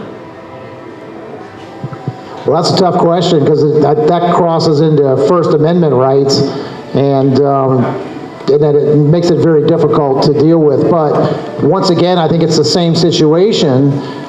You've got to have good local law enforcement to help monitor these things. Stopping people from doing things on the internet would be very, very difficult, I think. So, and that sounds more like a federal level situation where you would have to do it nationally, or at least on a state level, to control it more, make access more difficult. So as a commissioner, you would have a hard time enacting that, but I think you can work with the local law enforcement, child protection services, and make sure that these agencies have the coordination and the ability to handle it. I see all the time foster parent signs like all over the county because there's not enough foster parents apparently. So I think these kind of things we could work together to help. They shouldn't be doing that on their own, trying to recruit people. The commissioners and local trustees could help out with those things to help recruit, more foster care situations in our county. Apparently there's a problem because I see these signs pop up all the time where they're trying to recruit people. So I think what you're bringing up is a good question, and it's on multiple different topics like the drug abuse, the sexual abuse, and you have to have a more coordinated effort. I think our agencies are like in pockets and they're not talking to each other, and I would definitely change that. As I said earlier, I'm a social conservative. There's a reason I got endorsed by Family First PAC, for example, and it's these types of issues. When it comes to pornography, I hate pornography. It doesn't turn me on. It never has. I do not like it. And we talk about something like child porn. Now we're crossing a line of things that are illegal. So any prosecution that we can do on that, all in. Unfortunately, it was some years ago there was a U.S. Supreme Court that ruled, it's a First Amendment right to pornography, or I guess they call it, but not. I guess it was pornography, but not obscenity. And obscenity is up to community standards. Well, as a commissioner and what we can influence in terms of community standards, I am definitely anti-pornography, and that is something that's never going to change. My wife and I have gone to Crossroads maybe 10 times, 10, 12 times, and we don't go there regularly, but we've gone to Crossroads, and one time I was in there, they simulcast. How many people have ever gone to Crossroads? They simulcast the pastor. It's like you would think he was there. It's like very high tech. So they'll have a three-dimensional version eventually. But he got up and he said, he didn't get up, he was on a screen. He said, when I was young, I smoked a lot of pot. And I'm sitting there as a regular churchgoer, I think, and going like, oh my God, like what is he talking about? And he went into a thing about how he doesn't do any drugs anymore, but he still knows some people that used to be his friends that do drugs. And his point was that he didn't feel he could live a life that had purpose when he engaged in those things. He didn't feel he could lead a life that had purpose when he engaged in those things. So I think fundamentally, with the technologies that are available, there's not an answer like, put a firewall in or put this in or whatever. The answer is that we need to have opportunities for our young people and our adults that keep them away from those temptations that are unproductive. Drugs, perversion, sexual stuff, things that drag them down. One of the things we got to watch for, and as a commissioner, I don't know if it's directly a commissioner thing, that I think is the tip of the spear in our county is, and I hope I don't think I'll offend anybody here, but I don't want to get in too much trouble, but that at the school level, And these school boards that are supposedly dominated by Republicans in most of our areas, they are bringing these subjects to the kids. You know, and everybody develops their sexuality differently as they're a kid and they're coming through high school and so forth. And I love, my wife and I are going to have our 30-year anniversary this year, okay? But I really wasn't that interested in girls when I was in high school, to be honest. Okay, it wasn't. People develop at different age when these things. But now it's like the schools are forcing upon the kids all too often. Well, let's talk about whether you're really a boy or a girl, whether you're LGBT, whether you're this, whether you're that. You have the example in our county of the Milford School District where they switched to have in their last homecoming 2 queens. Okay? Because they don't want to have gender be involved with anything. They have constant issues with LGBT bathrooms. I ask people, I don't want to name the districts because I don't want to have them get, you know, these issues. I'm like, do you have these issues in your district? And the two, thank God, the 2 districts. One I thought would be very liberal, would be most likely to have the issues. No, we don't have these issues. Because one of the things that's wrong is sometimes we forget we're supposed to be parents and adults. And other people are kids and juveniles. And I think that happens in the school system too often, and I think that you set the tone. Like my kid would know never to come and ask me for some things because he knows it's not going to be tolerated. It's not going to be acceptable, okay? So we got to set the tone in our community is to have the right values. But the part that we need to have is have opportunities for these things. Let me give a great example of how the Republican Party has let down. I have tried, you know this, when I got on the committee, one of my things was to start Republican clubs in every high school. And why didn't I ever do that? Well, because I'm constantly getting impeached by the party and going through trials and getting attacked, so it's hard to get shit done.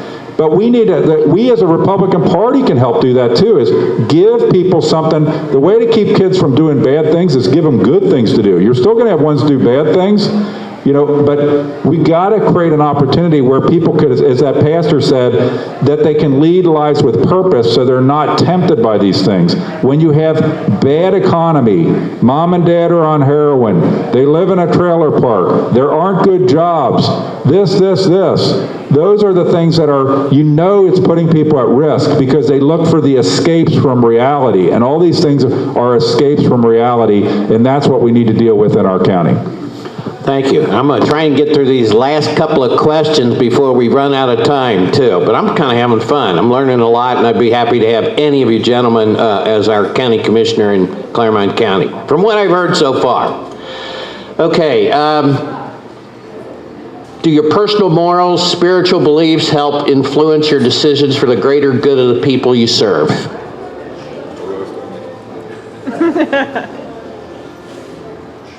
I think we know the answers.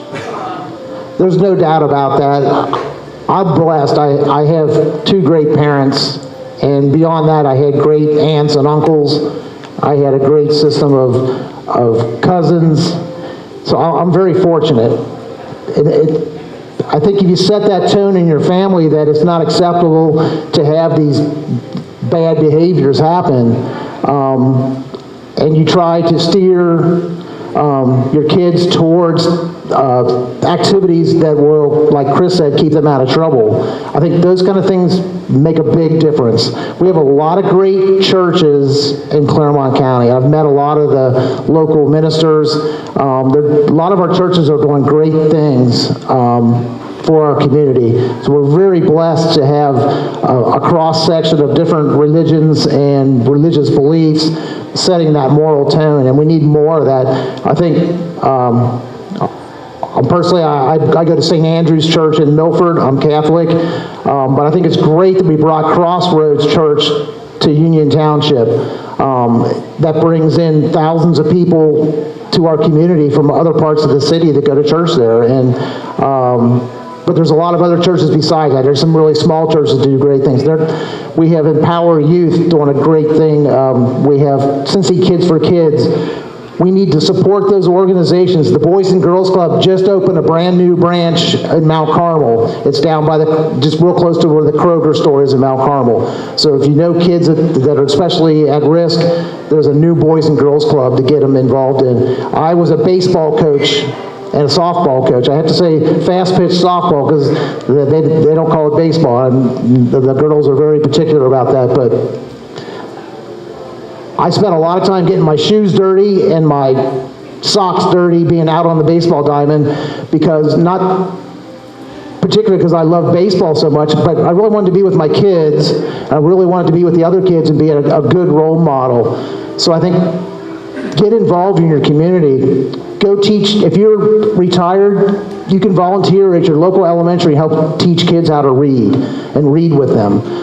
There's a lot of programs like that. So I would be a person who goes out and tries to recruit more people to help out, because we have some great organizations in this community, and I'm really proud of some of the people. I think Claremont County really has some great organizations, and it's something that everybody in this room should be proud of. If you're not familiar with all of them, get familiar with them, because there's a lot of good things happening. I go to church 3 times a week. And if you had a list of sins as long as mine, you'd be going to church 3 times a week too. In addition to that, I will tell you, I am a born-again, by submersion, adult, baptized, born-again Christian. I am a believer. Jesus Christ is my moral compass, and that too will never end. So the question was about, read the question again, Chip. Yes, do your personal morals, spiritual beliefs help influence your decisions for the greater good of the people you serve? I think the answer to that is yes. And in politics, however, there is a lot of lip service to this stuff. You know, and I'll be honest with you, I'm suspicious of political people that wrap themselves in a religious mantra too much. And I'm not saying you didn't do that. I'm just saying there's other people that do. They run around it. Whoever remembers Archie Wilson, okay? The paper bag with the things important to my life, the Bible, okay? Well, there were other things important in his life he wasn't telling us about, okay? So I think that most important, so they absolutely inform my decisions. And one of the most important things I think for all people, regardless of your spiritual belief, is wise counsel in your life. I have been blessed by people around me that if I go they're used to me being a pain in the ass, but if I go too far asunder, they're going to correct me. They're going to bring me in. And my wife has more than I can ever be, is a true believer in everything happens for a reason. Everything happens for a reason. And I'm a true believer in, if I do what's ethical and moral at every turn, things are going to take care of themselves. And that's why you see me be such a hard charger on issues. When it's ethically or morally wrong, I tend to gravitate towards those things where I think I can have an impact, where if I don't stand up, no one else is. You can go down to Newtown. There's a woman in Newtown named Kelly who unfortunately is a Bernie Sanders supporter. It was getting totally railroaded by the government down there. I ended up getting involved there was no benefit to me whatsoever to do that. Because I truly believe if each of us has wise counsel to correct us, and you ask yourself, what's the moral and ethical thing I should be doing right now where I can have an impact, everything else takes care of itself. So that gives you the foundation of my spiritual belief. But as an aside, personally, I'm a devout Christian, and I'm stunned at how many people who sometimes go over the top in their Christianity don't realize the history of Christianity and Judaism is flawed people that have made mistakes and done wrong things that are used by God to advance His purpose. Because there is nothing that you have done or could do that still can't be something that can contribute to you being an important part of the future. And I love this line. Even if bad stuff has happened to you, you've done bad things, you make the meaning of your past by what you do with it today and tomorrow. And so even when I mess up, I try to figure out how I can use that for something better in the future. Thank you. I don't know this, but I'm going to ask it. What is the annual salary for county commissioner and the term length? And then one of you can answer this if you could. The term is for 4 years. Okay. I don't know the current salary. It's based on population. I think it's around 65,000. 78. So somebody like Commissioner Painter, he gets paid $78,000 a year. He became a commissioner prior to the county going over $200,000, and that's at break point. I think it's like 85 or 90 now. It's all the salaries for people in both state positions and township positions are set by statute at the state level, and they're based on population. But I don't actually know the exact number, but it's like, I think it's 85, or it's more than what Painter earns because we went through a bracket. Do you know? Yeah, I off the top of my head, I don't know. Joe, are you in the room? Do you know? I'm looking it up. Okay, so we have increased the salaries for not only the General Assembly, which, by the way, I voted no on my own salary increase, and I gave it away, the entire salary increase for the first year. Every month, I gave away the amount of my salary increase all of last year. So yeah, we increased salaries across the board. What I'm curious about is, I think the question would be, when we take, so it's actually two different answers. What are the current salaries? And then what will the salary be when we take office in January? And I guess another question what that would be, after the census, we will go into the higher category of population for the county. And then I guess what I'm not sure is, will we get another pay increase at that time? And at that time, I think that would put us into the 90s, maybe even $100,000. Joe, do you have that number? So, for calendar year 2020, up to 200,000 is 79,761. And then calendar year 2020, above 200,000, up to 400,000, 93,565. 93,565. Thank you very much. I'm dropping out now. But they were correct, though. Your salary's based on the population at the time you're elected. So if the population goes up after you're elected, your salary doesn't go up. For that whole term, you keep the same salary. And additionally, are there work schedule requirements, or do you just show up for a commissioners meeting and that's it? Are there schedule requirements in Claremont County? I don't believe there is. There's a requirement. I think they have to perform their duty. What, Yeah. from home? It's more for the auditor because of the counting end of it, but I think other offices, you could basically show up a couple times a year and be okay. One thing I would change, the interesting thing you bring up, is they have a lot of morning meetings. Most of their meetings are morning.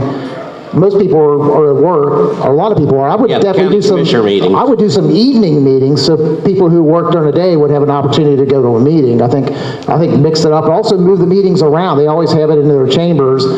There's nothing wrong with having a meeting at West Claremont High School or Bethel High School or someplace like that. Take a few meetings on the road where local residents don't have to drive so far to go to the meetings. Yeah, so statewide, there's a law that says the commissioners have to meet, I want to say, 26 times a year. I'm not certain on that, but I think it's like 26 times a year.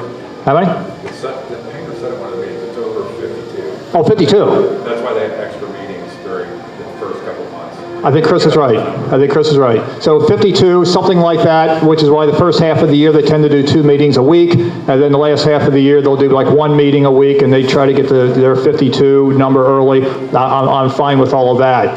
I wrote a bill called the Work Act, and it had to do with some issues that were in Brown County, and it had to do with some past issues that were in Claremont County. We have elected officials, they get elected to their job, and then, you don't see them again for the 4 years until, they're up for re-election. They don't even show up at the office. Tamaya Denard comes to mind.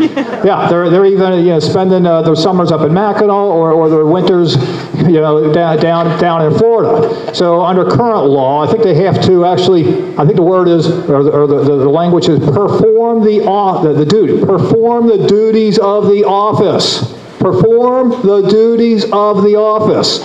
Depending on the office you're in, once every 60 days or once every 90 days. What does that mean, perform the duties of the office? Does that mean you send an email in once every 3 months and you perform the duties of the office? So, with a little help from some friends in Brown County, I wrote a bill that says, gee, is it too much to ask to show up for work maybe 5 out of every 30 days? 5 out of every 30 days. Is that really too much to ask, guys? But no, I can't even get that through the General Assembly. That's too much to ask. I got too many friends in the General Assembly either came out of local government or they're going into local government, and they don't want to have their hands tied by having to go to work in the morning. What do you guys think of that? I thought so.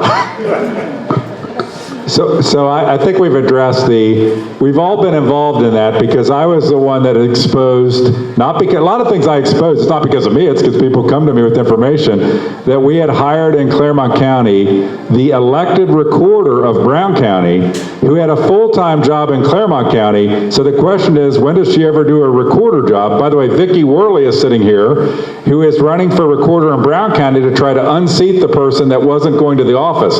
The thing that, I'm going to tie it into corruption for a second. The job that the person had before they became the elected recorder, they worked for Claremont County. They got elected, then Claremont County hired them back, and then when it got exposed, it's one of the rare times they instantly acted and fired her, okay? It was totally illegal hire. But what's so funny about it is they act like, well, we never knew. How did you never know? She left when she became elected Brown County recorder. You never bothered to ask her when she came back however many years later, are you still the Brown County recorder? That's not part of the background check, that's not part of the resume check. So that absolutely those need to be improved, but you're not going to legislate. I totally support his bill, but you're not going to legislate ethical people. It's going to be because they put themselves in front of you and they look like idiots because they can't answer questions about their own office. Okay, and you'll find that some of our elected officials cannot answer questions about our own office. John McGraw mentioned meetings. Just so everybody understands, townships and counties don't make laws. A lot of it is very business operations. They pay bills, they give contracts, they don't make ordinances and things like that. So a lot of the county meetings, they're very minutia, like plat changes, this and that kind of stuff. A lot of other county employees have to come into those meetings during the day. So there's a benefit, probably keeps the cost down by having some of those meetings during the day. But we should totally have at least one meeting, even if it's not a business meeting, per month that is a citizen meeting for people to give input. We should also go to having what's called work sessions. I don't know if people know this, but when you have 3 commissioners, if we were the commissioners, if I have a meeting with him and talk about county business, that's illegal if he wasn't involved. It has to be public, okay, at that time. But if you have work sessions, just saying, if we were all commissioners, said, we're going to be at Grandma's Pizza in Batavia from 2 to 4 on Friday, anybody that wants to come listen to us can. Then you can do, that's called a work session. I'm being very simplistic, but it's saying we're going to have a discussion together and anybody from the public can come and listen to that discussion, and it allows for a more collaborative, positive relationship between the commissioners. So we should do the meetings at night, but also work sessions where we can just talk about anything and citizens can come and talk.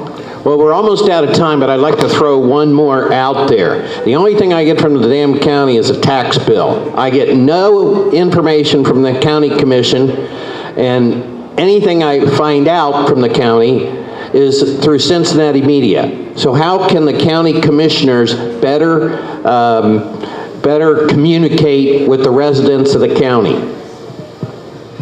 That's a great question, because that communication is essential, and not only what the county's working on, but what you're interested in. So, how do you give your input to what's going on? So you're right, you get your county tax bill, and that's it. You don't know, but definitely, I think that they finally went to Facebook and started doing Facebook posts. At least they do that. I think that's a good start. They need to have definitely a better way to publicize what's going on. All these different departments, like the seniors, they have like board meetings that are open to the public. A lot of them happen during the day when you probably can't get to them. But I think it's a good idea to try to occasionally get to some kind of meeting, like the library board, go to one of those and participate. But I would say, I'm not really a big fan of newsletters. There's a lot of cost to it, but electronic newsletters are fine. So I would say get people the ability to sign up for electronic newsletters so that you can see what's happening and put actual news in. There's some kind of newsletter they send out, but it's like 5 or 6 bullet points of things that have happened and nothing really concrete or informative. So I think the newsletters could be a lot more based in what's actually happening, facts and figures, budgets and things like that. So I think that's a great way to communicate, especially in an electronic age where people can get information through email or other means. So I would definitely explore all the cost-effective electronic ways to send information out. Yeah, I like the idea of electronic newsletters. I don't like to spend money, so the idea of mailing something, I don't say no, never, but obviously want to keep that to a minimum. I do my own newsletter. It's called the Becker Report. You can sign up for it at www.beckergop.com, and I approve this message. I also like the idea that, people could, optionally, if they wish, sign up to get, whether it's text messages or notifications on Facebook or email messages so they can get those notifications. And of course, the county is good about putting a lot of stuff online. Is there room for improvement? Yeah, I would imagine there is. So, if people are asking questions about what's going on in the county and they're not getting the information, well, then the county needs to do a better job at providing that. I agree with the communication thing that both these men said, but also in Claremont County, we need a more effective media in Claremont County. We need somebody who's looking at it with a critical eye, not just like I've been in China lots of times, I'm not going back soon, but the China Daily newspaper, where there's nothing negative about the government. It's like the government's thing. We need a media in Claremont County, and that's one of the things that causes us not to know what's going on. And because there needs to be a critical eye, not just pablum. Reading government Facebook pages is boring as you know what. So, but I'll give you an example. The Claremont Sun is our only newspaper. Its circulation is like a fourth of the circulation of the Brown County Press, which is a county a quarter the size. The story about him being offered a bribe has never been covered in the Claremont Sun. The story about the recorder getting fired was never covered in the Claremont Sun until I guilted them into it so much they ran one article from the Brown County Press that if you had just read it, you'd have no idea what it was talking about because it was part of a series of like 4 articles that were published. We have got to have a media that lets the citizens, and even in elected office, I can realize the government's going to give you the information they want to give you. The media, because we don't have an effective media in Claremont County, we don't learn about these corruption things. And how the Claremont Sun, it's a joke, how they can not cover a story about the elected state rep going to the FBI about a bribe offer from the chairman of the Republican Party. How is that not news in Claremont County? It's absolutely ridiculous, and we've got to address that issue. We need to do all the things these guys said, but the citizens are going to be better served by there being a real media in Claremont County of some sort, and a newspaper, a radio station, or some more modern technique that's looking at it from a critical eye. I think it's a lot of the reason, if any of you goes to my Facebook page, hickswatchdog.com on Facebook, it's why people go there, because it's the only place they can get information on actually what's going on in the county government with any critical eye on it versus just pablum. Everything's wonderful, everything's great, every organization's fantastic, nothing to see here, just be happy and smile. We don't need that. We need real critical thinking in some sort of media. Thank you, gentlemen. I have a beer waiting at home, so I think we've about run out of time, but I'd like to also thank Rick Welker with RJ Cinema for hosting the little debate, and thanks for the civility. Oh, you want closing statements? Sure, okay. Go ahead. 2 minutes each. I haven't kept a clock on anything. So yeah, 1 minute should be plenty. Once again, I'm John McGraw. I would appreciate your consideration. I have a website, it's friendsofjohnmcgraw.com, or if you go on Facebook and just type out John McGraw for commissioner, my Facebook commissioner page will pop up, and you can see I post things that I'm working on, the things I have worked on. You can see what I'm all about. My website lists a lot of my positions, so I would appreciate on election day, probably somebody's going to hand you one of those slate cards. If you would just wad it up in a ball, that'd be the best thing. But at least give it a critical eye and do your research and talk to your family and friends. Say, hey, I've been looking into these candidates, and you need to look at these guys too and make a decision. So please don't just follow the slate card, blindly. Please look into all the candidates, make a critical decision. And if I end up being the candidate, that's great. If I'm not, at least you're participating and doing your job to understand the candidates. So thank you very much. I'm so glad this many people came out tonight, and I think it shows a lot about our county.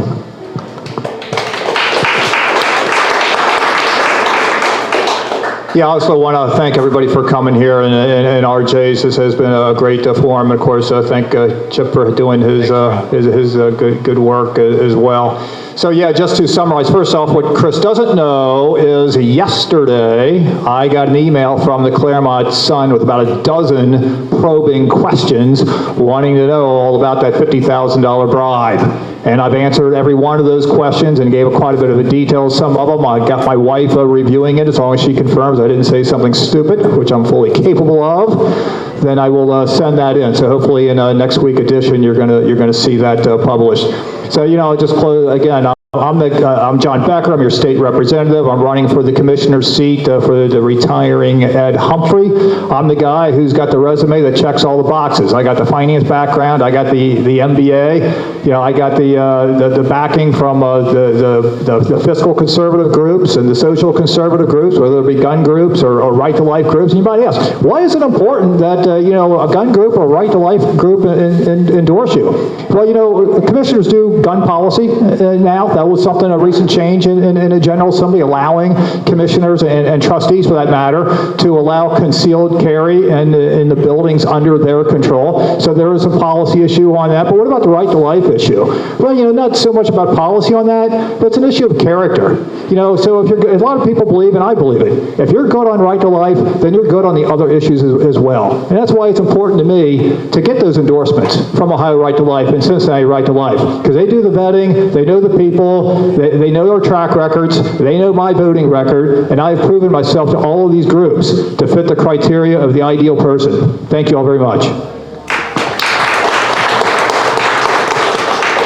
And what John Becker doesn't know is that the Claremont Sun, if you get the Claremont Sun, the week before this issue, they censored an editorial of mine to take out reference to the $50,000 bribe, even though it had been covered in the Cincinnati media.